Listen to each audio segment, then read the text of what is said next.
Prudencio Guzmán Naranjo, biólogo, profesor, escultor y muchas otras cosas más. Mi personaje de hoy, nacido en un año del siglo pasado en el Paseo de Chile, en la capital Gran Canaria, ha dedicado toda su vida a la creatividad tanto profesional como personal.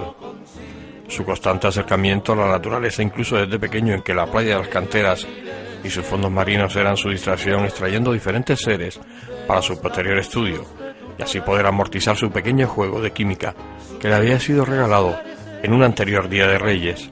Prudencio, Pruden para los amigos, pasa a la historia de las ciencias marinas por ser uno de los fundadores del Instituto de Ciencias Marinas de Canarias. Su lucha constante por avanzar en este campo, a pesar de los escasos recursos suministrados por la clase política, le hace ser reconocido en diferentes escenas de la investigación marina. A partir de ahora y durante 60 minutos, tendremos ocasión de entrar en su interior y conocer a este hombre de apasionante personalidad. A cruzar otros mares de locura, cuida que no naufrague tu vivir. Cuando la luz del sol... Pruden, ¿cómo recuerdas tu infancia? Pues mira, yo el recuerdo de mi infancia es, se basa fundamentalmente en una infancia felicísima, porque tuve la gran suerte de nacer en esta casa donde estamos. Y entonces, pues aquí, claro, con el jardín, que era donde yo desarrollaba casi toda mi actividad, pues ahí me divertía, sin salir prácticamente de casa me divertía muchísimo. Pero es que además en aquella época, este Paseo de Chile era también parte de la casa, se puede decir, porque no pasaba prácticamente un coche, sino cada hora o una cosa así. Entonces, claro, era una maravilla, porque mis amigos y yo jugábamos ahí fuera al fútbol, en medio de la calle. Y claro, era pues una tranquilidad. Mis padres nos dejaban salir y estábamos por ahí con los amigos, las amigas y tal, y teníamos aquí una especie de pequeña pandilla y nos divertíamos muchísimo. O sea que fue una infancia feliz. Porque cuando hablamos tú de pequeño, tus sitios de juego, me imagino también tenías el Parque de San Telmo. Yo no sé si te dejaban tus padres ir tan lejos. Sí que iba. Cuando yo iba al Parque de San Telmo, no estaba hecha la avenida marítima, por supuesto. Llegaba el agua. Y entonces el agua llegaba, estaba el muelle de Las Palmas, y yo me iba con mi cañita hasta el muelle de Las Palmas, primero cogía lombrices por las inmediaciones que habían, levantando callados, aparecían las lombrices y tal, me hacía con mi puñadito de lombrices y me llevaba mis pescas allí en pleno Parque San Telmo. Que ya estaba allí, el amigo Benito Pérez Galdós estaba allí. Sí, bueno, de tiempo inmemorial estaba allí, en medio del muelle de Las Palmas, y que además si te adentrabas un poco en el muelle ya había una zona que estaba media derruida, ¿no? Porque el mar allí estaba fuerte. Total que mis paseos eran cotidianos, ¿no? Al Parque de San Telmo.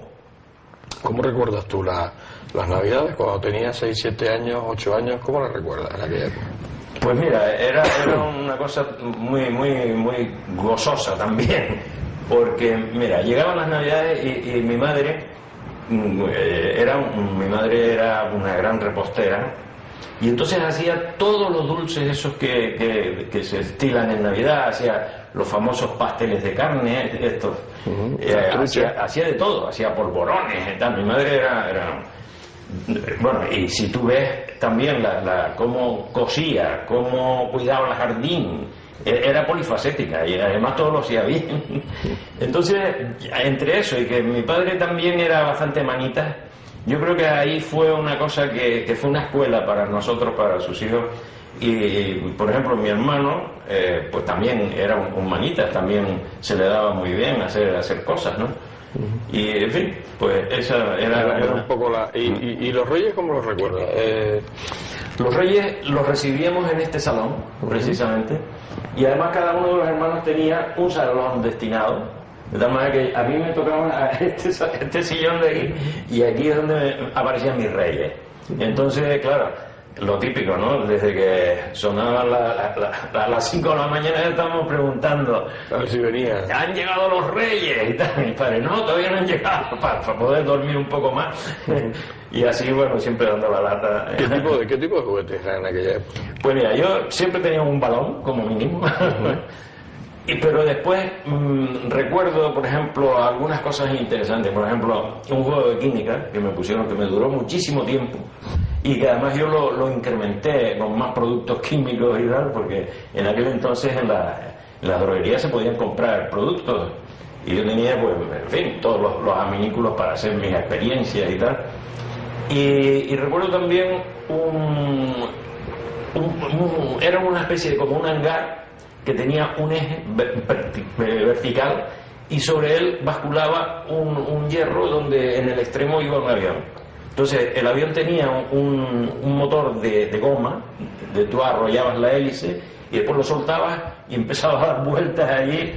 Eso me acuerdo de ser muy pequeñín, pero tenía la ventaja de que lo podías armar y desarmar.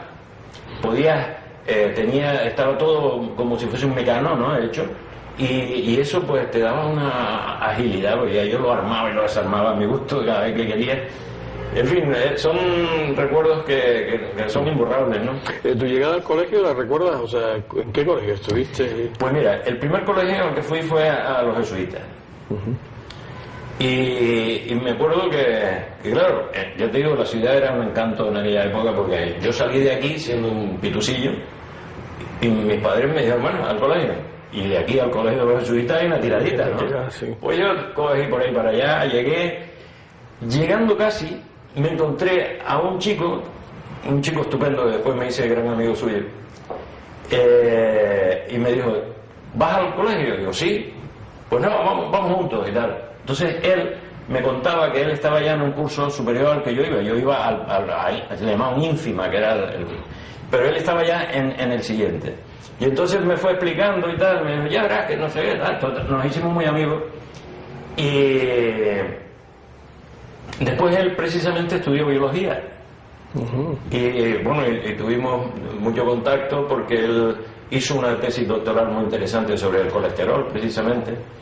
O sea que aquella amistad que nació así casualmente de dos peques allí hablando, después, en fin, él desgraciadamente ya falleció hace ya unos años. Los jesuitas, me imagino que en aquellos tiempos, bueno, los colegios de cura era lo que se estilaba, ¿no? Llevaban a los niños a los colegios de cura. ¿Cómo era aquella educación? ¿La recuerdas? Pues mira, sinceramente te digo, no fue una educación, digamos, educación en el sentido más, digamos, espiritual que material. Yo me acuerdo que yo salí yo estuve hasta el cuarto curso, y en cuarto curso yo no tenía ni idea de nada, te lo digo con franqueza. Sin embargo, la formación, digamos, humana, sí, porque sinceramente no me arrepiento de haber estado en el colegio, porque siempre es bueno atender a las dos cosas, ¿no? Pero en lo que es formación técnica, formación de estudios, yo de allí salí limpio como una escopeta. Entonces me fui al Instituto Pérez Galdós, famoso Instituto Pérez que Galdós, estaba entonces en la calle Canaleja. Y chicos, yo claro, llegué allí en quinto. Cuando me di cuenta de que no tenía ni idea, en quinto tuve que hincar los codos, en quinto y en sexto. Sí, porque los institutos se diferenciaban en aquella época porque el que no estudiaba no aprobaba. No. Los colegios de cura era diferente, pues bueno, sí, si pagaba... Iban pasando y tal... Y se pagaba y entonces ya era otra historia, ¿no? Pero los institutos eran como muy duros, ¿no? En el instituto tú tenías que saberte las cosas, si no pasaban ni de broma, vamos. Entonces, yo, como te digo, en quinto y sexto tuve que arrimar los codos, pero mucho. Y después venía la revalida. Entonces ya tuve la suerte de que quinto, sexto y revalida lo fui aprobando. Pero la mayor suerte que tuve fue que mi padre, que era un hombre consciente de que yo andaba un poco flojo, sobre todo al principio de mi estancia en el instituto, me puso un profesor que se llama don Cesario Rodríguez. Este señor era la maravilla de las maravillas dando clases, porque me hizo cogerle afición a los estudios, cosa que yo no los despreciaba olímpicamente. Pero este señor era tan encantador, tan didáctico, era una persona fantástica, ¿no?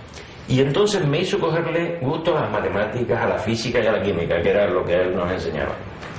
Y lo mismo le pasaba a toda una serie de chicos que íbamos allí a sus clases, en una clase particular. Estaba por allá, por la calle esa donde estaba el cine Goya, ¿te acuerdas? El cine, sí, pues por ahí estaba. No, el cine Bahía, era el cine Bahía. Era don Cesario Rodríguez. Bueno, yo le cogí tanto cariño a don Cesario que ya cuando ya fui siendo mayor, él siempre me preguntaba, ¿qué estás estudiando? Yo le decía, pues estoy en biología y tal, no sé qué.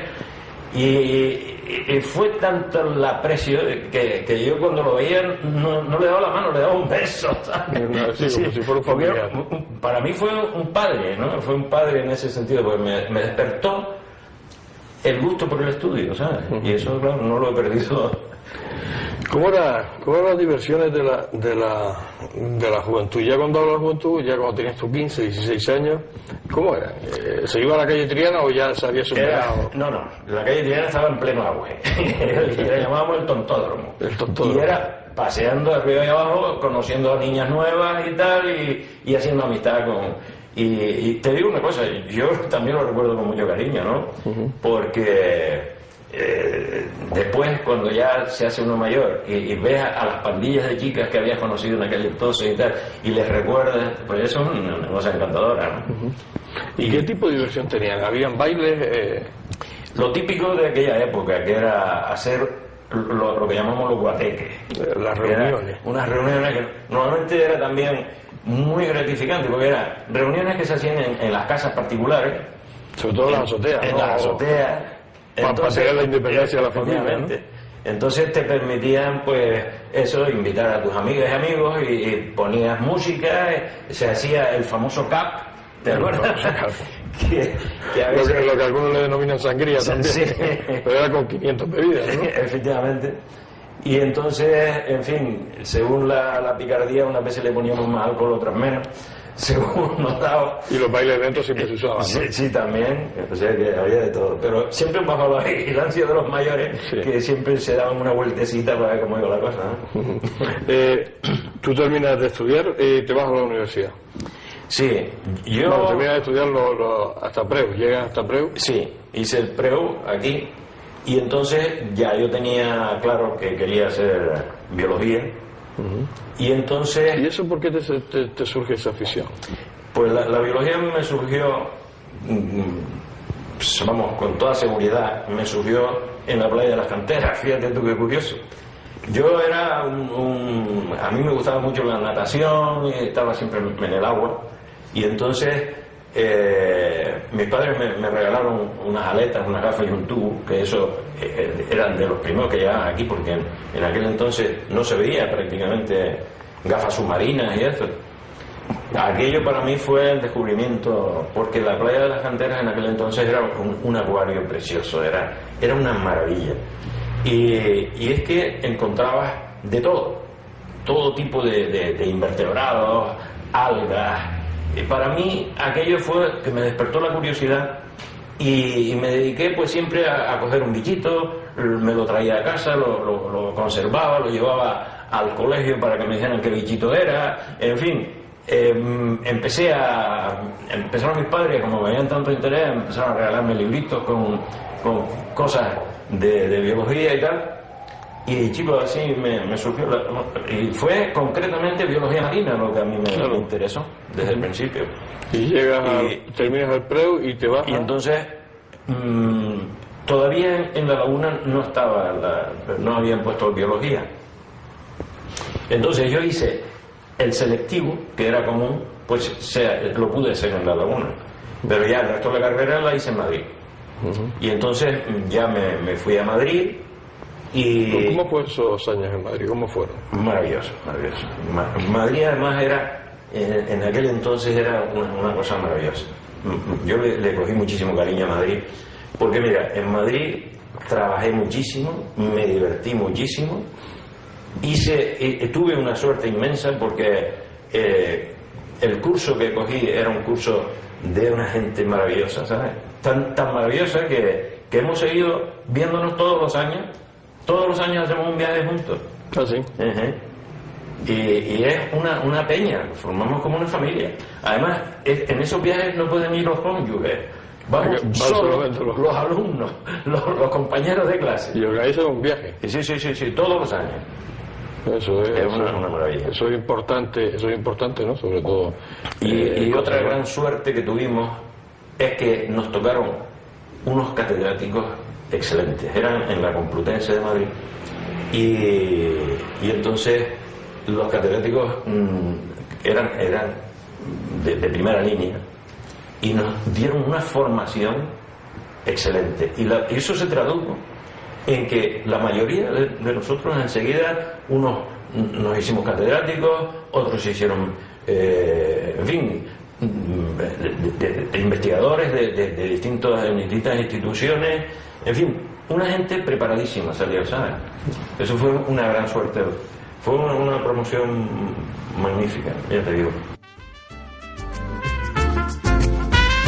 Ahorrador de electricidad Staminar. Tras muchos años de implantación en Canarias, les ofrecemos la posibilidad de ahorrar de un 10 hasta un 35% del consumo de su factura de electricidad. Tenemos un ahorrador que se adapta a sus necesidades, sea cual sea su tipo de negocio o industria. Muchos ahorradores puede encontrar en el mercado, pero solo Staminar ha demostrado su eficacia. No deje que los gastos abusivos de electricidad afecten su economía de negocio. Pídanos presupuesto sin compromiso al 928-481-249. Ahorrador de energía Staminar, la solución a sus problemas de exceso de consumo. Ahorre de un 10 hasta un 35% de su factura de electricidad.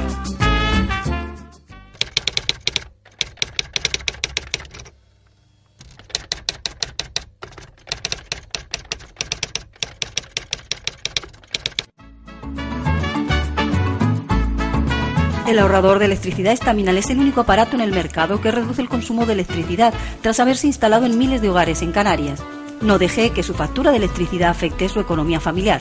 El ahorrador Staminar le garantiza una reducción de un 10 hasta un 35% de su recibo de luz. Staminar no necesita ninguna instalación especial, es autoinstalable y no consume electricidad. Diga basta al excesivo consumo de electricidad y llámenos al 928-481-249. Reduzca hasta un 35% de su factura de electricidad. Staminar, su seguro de ahorro.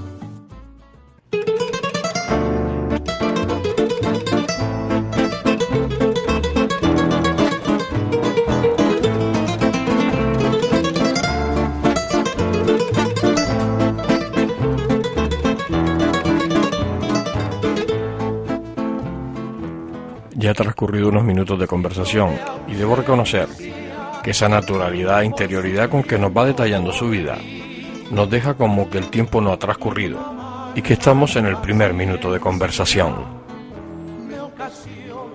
Su sencillez en el diálogo y su desarrollo de las distintas situaciones vividas por él en su infancia y adolescencia nos va permitiendo entrar de forma casi sin darnos cuenta en su interior y dejándonos un sentimiento placentero de bienestar. Pero sigamos escuchándolo, nos queda todavía tanto tiempo. La vida inclemente te separa de mí. Llegaste a Madrid, como tú decías, te lo pasaste muy bien, estudiaste mucho y terminaste tu carrera. Sí. Pues nada más, bueno, precisamente terminando la carrera yo ya tenía la idea de meterme en el Instituto Español de Sonografía, hacer oposiciones y tratar de entrar en el Instituto Español de Sonografía. Entonces, cuando regresé aquí a Las Palmas, ese mismo verano, entonces me citó Juan Pulido Castro, que era entonces presidente del Cabildo, y me explicó que tenía la idea de hacer un centro de investigación marina, porque aquí pues siempre habíamos estado un poco de espaldas al mar, y entonces él, que era un hombre además de muy inteligente y un hombre de ciencia, además un gran catedrático, pues entonces me dijo que en fin, que él era además un gran marinero, porque él tenía su propio barco y en fin salía a navegar y era un hombre muy entusiasta. Pues entonces me explicó esto y a mí, vamos, a mí aquello me pareció, me estaba encomendando el que yo empezara a colaborar con él en y la estamos hablando formación. que tú tendrías que 20 y poco de años. Sí, unos 29 por ahí tendría. Total que aquello me entusiasmó. Y entonces ya cambió mi objetivo de ir al oceanográfico, puesto que si aquí se iba a tratar de hacer un centro, pues yo me iba a volcar en el tema.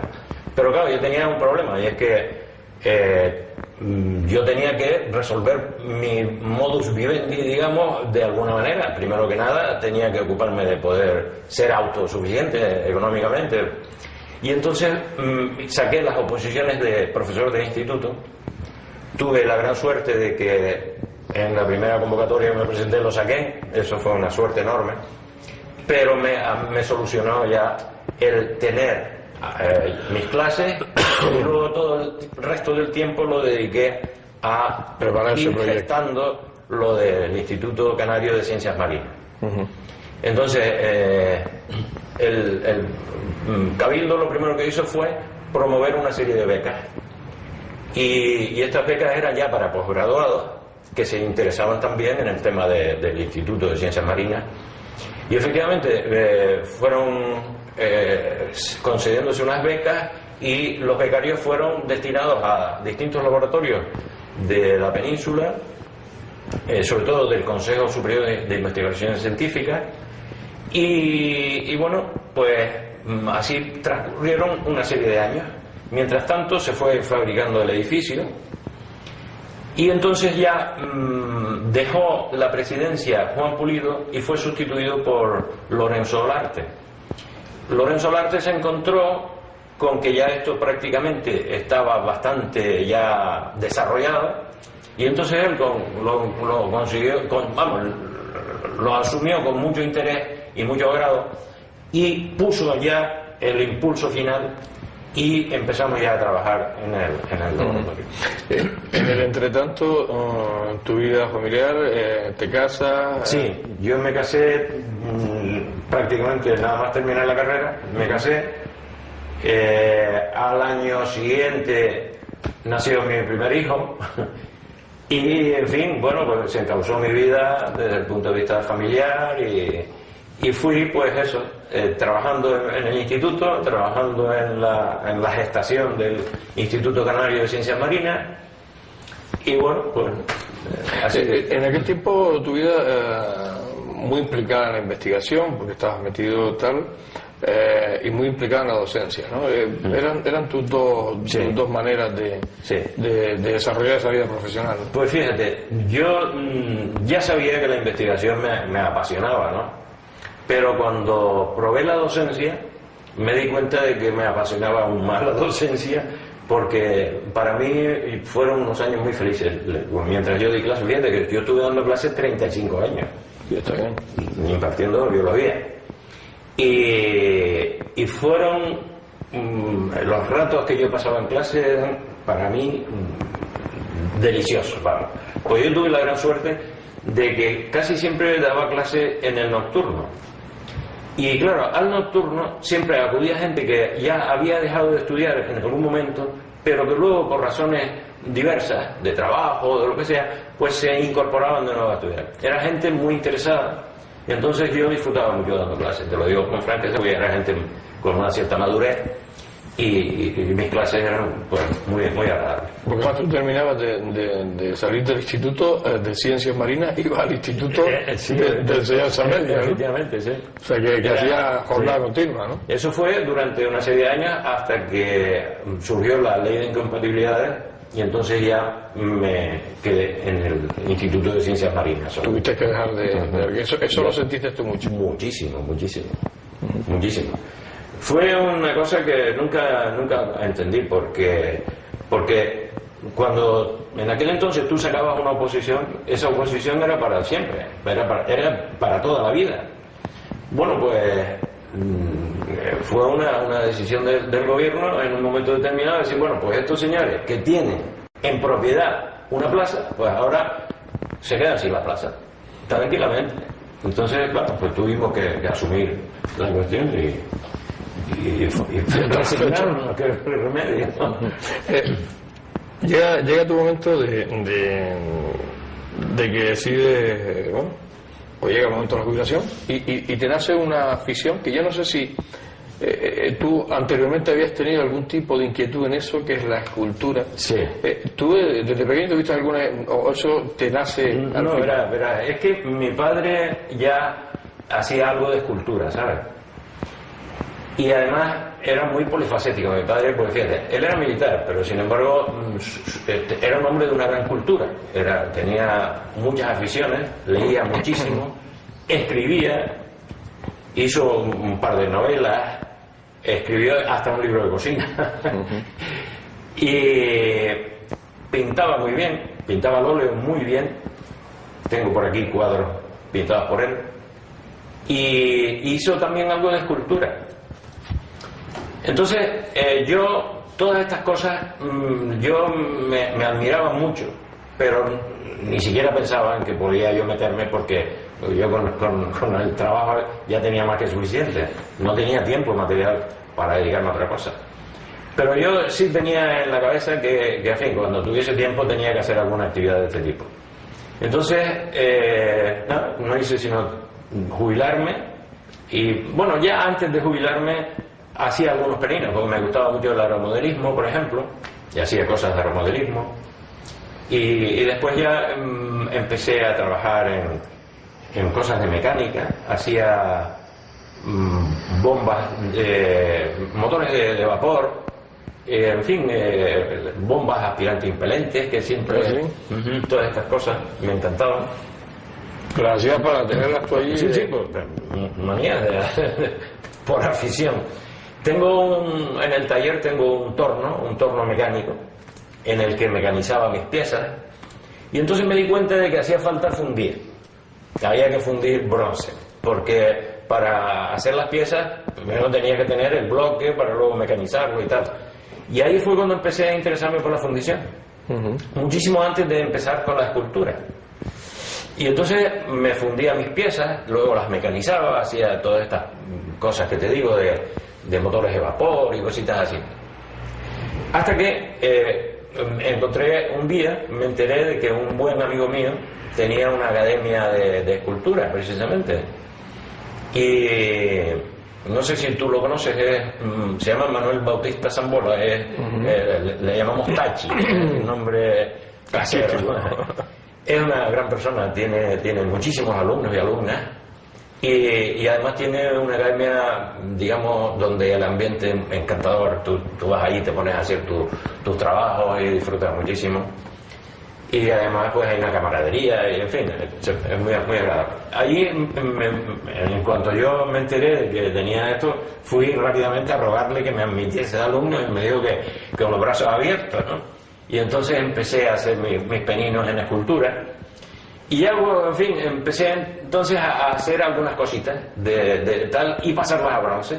O sea que después las pasabas. Exactamente. Entonces modelaba en barro, y luego lo pasaba a bronce.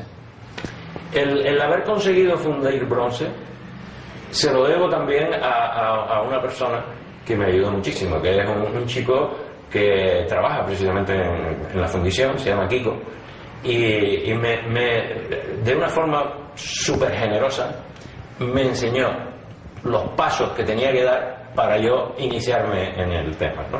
Yo había conseguido un vídeo de donde se reproducía todo el proceso de la fundición a la cera perdida, y entonces cogí y me digo, caramba, pues no me parecía tan difícil y tal. Y entonces fue cuando conocí a Kiko, y Kiko me fue diciendo, mira, los materiales se compran aquí, esto debes hacerlo de esta manera y tal. Le di mucha lata, pero al final conseguí fundir bronce, y cada vez que lo veo le doy un abrazo y le digo que fue mi profesor, ¿no? Ya en tu tiempo de escultor, ¿todavía no has expuesto?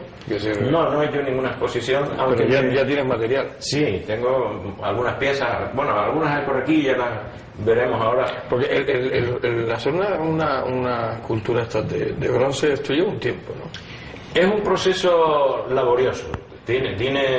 Luego, si quieres, en el taller te explicaré un poco más o menos cómo es el proceso. Es laborioso, pero no es complicado, ¿sabes? Es laborioso, eso sí, pero en fin, se hace, y sobre todo cuando tienes afición lo haces encantado, porque te diviertes mucho. Yo he tenido muchísima suerte también, porque cuando yo empecé a fundir para hacer cositas de mecánica y tal, pues coincidí con un amigo mío que entonces no lo conocía, lo conocí en esta, porque íbamos a ver a un señor que era el último fundidor que quedaba en la isleta, se llama Mastro Paco, y entonces yo, cuando me enteré, fui allí. Mastro Paco era un hombre muy, muy agradable y tal, y me permitió que fuera al taller para ir informándome un poco también de cómo se hacía, porque él fundía a la arena, y lo que me enseñó el otro señor Kiko fue la fundición a la cera perdida. Son dos procesos diferentes.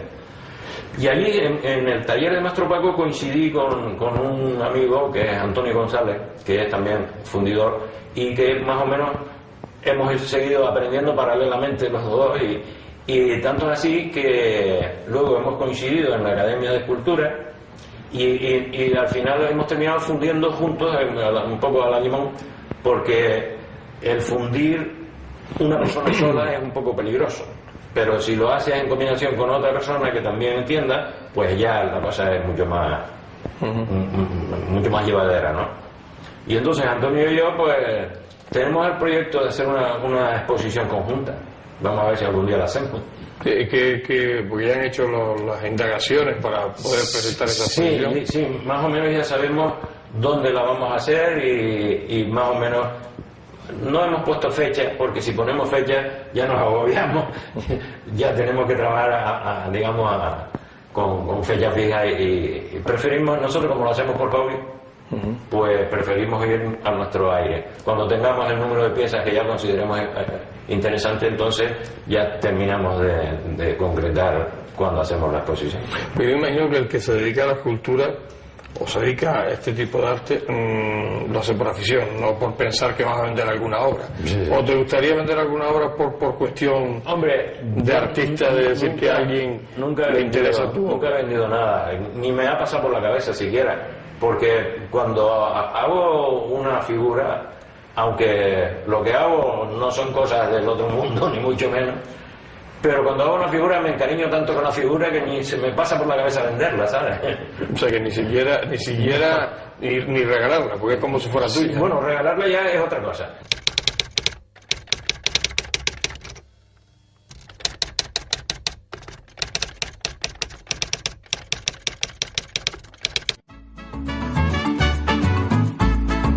El ahorrador de electricidad estaminal es el único aparato en el mercado que reduce el consumo de electricidad tras haberse instalado en miles de hogares en Canarias. No deje que su factura de electricidad afecte su economía familiar. El ahorrador estaminal le garantiza una reducción de un 10 hasta un 35% de su recibo de luz. Estaminal no necesita ninguna instalación especial, es autoinstalable y no consume electricidad. Diga basta al excesivo consumo de electricidad y llámenos al 928-481-249. Reduzca hasta un 35% de su factura de electricidad. Estaminal, su seguro de ahorro.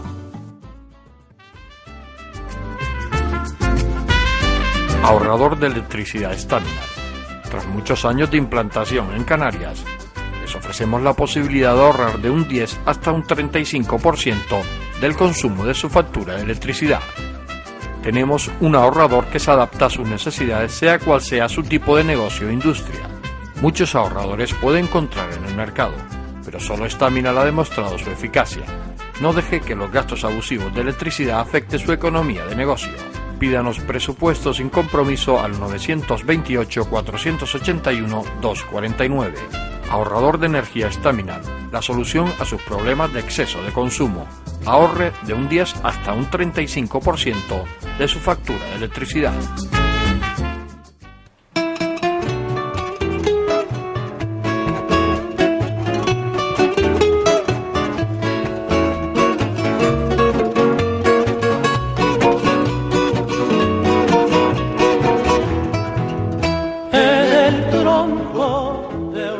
A medida que pasa la entrevista, voy dándome cuenta de que Pruden es alguien especial, a lo mejor no comprendido por la mayoría de la gente. Su afán creativo y por otro lado su preocupación por los demás reflejado en los 35 años, que dedicó a la enseñanza desde su cátedra de instituto, lo colocan al frente de esos hombres que plantan y siembran, no para su riqueza personal, sino para la riqueza y formación del prójimo. Yo soy el árbol, conmovido y triste. Tú eres la niña que mi tronco hirió. Yo guardo siempre tu querido nombre. ¿Y tú qué has hecho? Déjenme que lo siga escuchando, invitándolos a que hagan lo mismo.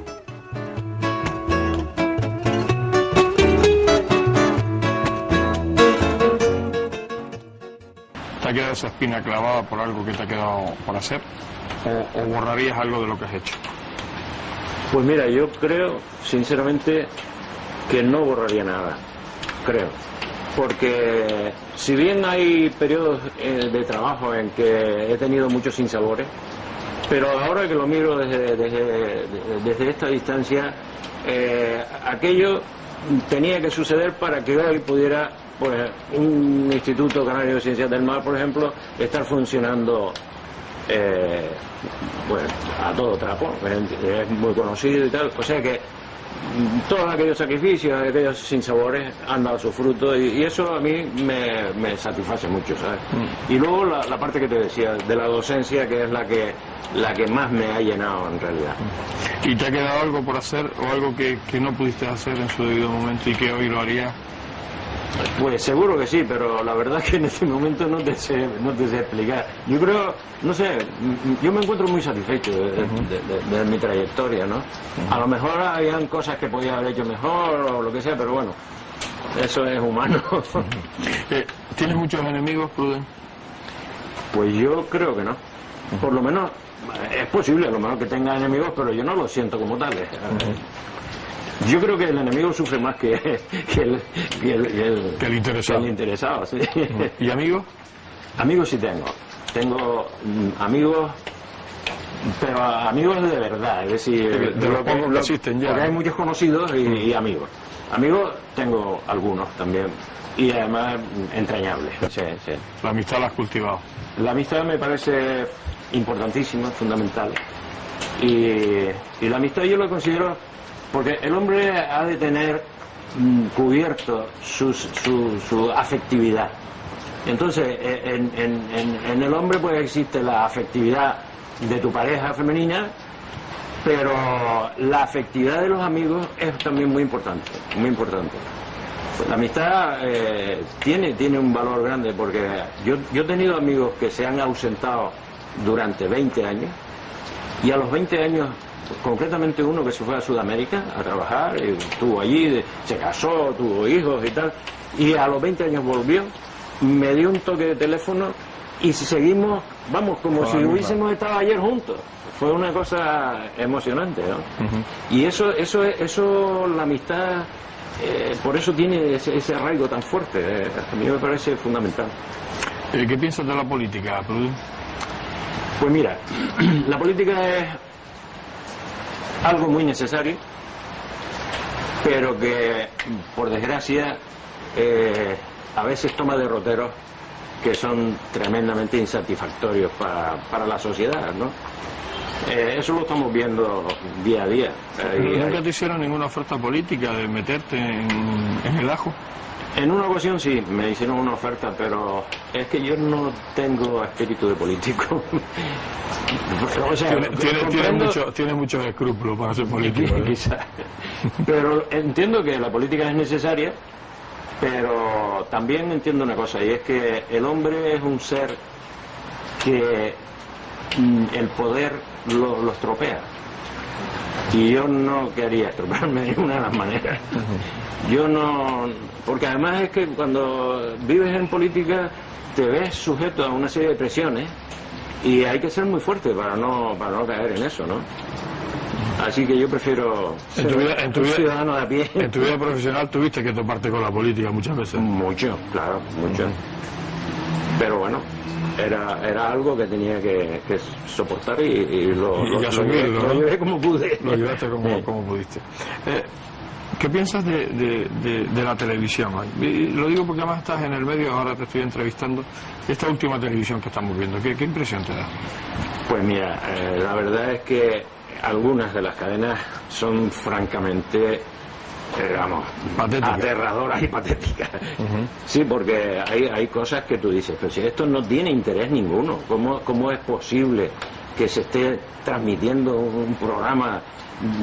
Yo cuando veo, por ejemplo, que cogen a un señor que viene y seguramente pagado, pero que ese señor entre 6 o 7 periodistas lo van a estar sabeteando y yo me parece humillante para este hombre y además vejatorio. Yo ese tipo de programas, la verdad, me parecen terriblemente malos. Cambiamos el tema. ¿Muchos proyectos? Pues sí, bueno, los proyectos que tengo se están basando casi todos en lo que hemos estado hablando, ¿no? Como he descubierto estas facetas de artista novel, pues mis proyectos son pues continuar en esta línea, porque me siento muy feliz haciendo estas boberías, ¿no? De hacer una figura, pasarla a bronce y tal. Me encuentro muy lleno. Y la ilusión, muchísima. Sí, mucha ilusión. Mi mujer me ayuda mucho porque ella se entusiasma también con esto. Muchísimas veces me ayuda en el taller y muchas de las obras que he hecho me ha ayudado. Sí, tiene una parte. Sí. O sea, que ya podía firmarla ya al lado, ¿no? Eso es bueno, ¿no? Sí.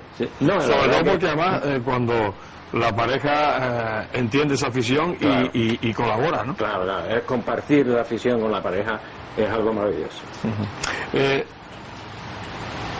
A estas alturas de tu vida, me decías al principio que te sentías bien, que tienes muchísima ilusión y que tienes muchos proyectos, ¿correcto? ¿No? Así es, absolutamente.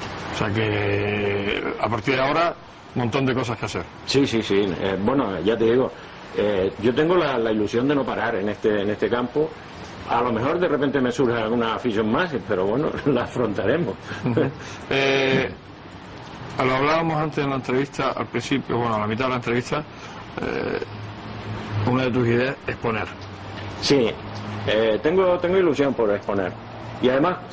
pero no vender, ese es un tema secundario, que no te... Si la exposición lleva emparejado la venta, pues, ¿por qué no? Ya en su momento ya se decidirá. Pero la ilusión que tengo es que este buen amigo Antonio González también tiene ilusión en hacer una exposición. Y entonces pensamos que uniendo piezas suyas y piezas mías, pues tenemos un poco más de empaque, digamos, para hacer una exposición exitosa, ¿no? Vamos llegando poco a poco al final. ¿Cómo te gustaría que fueras recordado? Pues mira, francamente, lo que me interesa sobre todo es que mi familia y mis amigos me recuerden. Hombre, actualmente yo tengo unas grandes satisfacciones, por ejemplo, cuando me encuentro con mis alumnas y alumnos antiguos. Vamos, que he tenido, no sé decirte, pero yo creo que algunos miles tengo, porque 35 años dando clases dan para mucho. Dan para mucho, sí. Entonces, cuando me encuentro con estos alumnas y alumnos y tal, y hablo con ellos y recuerdan con satisfacción las clases, eso a mí me llena de una manera terrible, ¿sabes? Y entonces, bueno, pues creo que para esta gente, pues ese recuerdo pues ya me satisface mucho. Ahora, el recuerdo en el tiempo, pues será el de mis hijos, el de mis nietos. El resto de la gente te olvida, lógicamente, y además creo que es ley de vida, ¿no?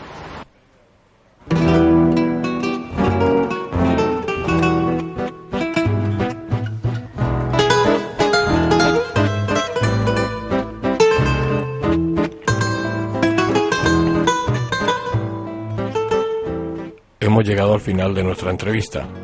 Si de serles sincero, no me he dado cuenta de que casi ha pasado una hora. Ha logrado durante ese tiempo que a mí me parece que no ha transcurrido llevarme a su interior, dejándonos ver la gran humanidad que tiene. La ilusión por la vida que sigue manteniendo nos envuelve y nos hace pensar cuál es el verdadero camino que debemos tomar en determinados momentos cuando nuestra existencia pasa a ser larga. Los últimos minutos que converso con Pruden antes de mi partida son acerca de sus proyectos, de su futura exposición con su amigo Antonio, de seguir creando en su taller, de nuevas ideas que quiere llevar a cabo. En fin, como decía al principio de esta entrevista, estamos delante de un creador y eso en los tiempos que corren es difícil afirmarlo. Sigo por el mundo rodando sin poder arrepentirme. Puede ser que encuentre... Prudencio Guzmán Naranjo, profesor, biólogo, escultor, amigo de sus amigos, buena persona. Poco me queda por decirte, solo que me has hecho pasar un momento inolvidable y que espero que todos tus proyectos e ideas sigan su curso en tu vida y se vayan realizando. Esa es la verdad de mi vida, mi única verdad.